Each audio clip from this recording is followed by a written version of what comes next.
বন্ধুরা দেখো আজকে দুপুরে আমি কি আইটেম করেছি। এই যে ভাত,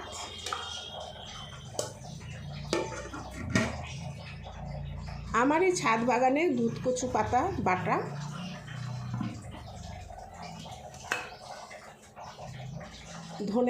ধনে পাতা দিয়ে ডাল,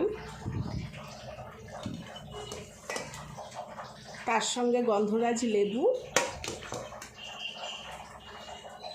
পাঁপড় ভাজা আর ঝিঙে দিয়ে বাটা মাছ দিয়ে সর্ষে বাটা দিয়ে ঝাল আর আমের টক। এইটাই হচ্ছে আমার দুপুরের মেনু।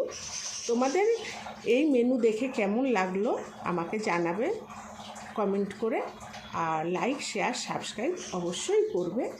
ধন্যবাদ।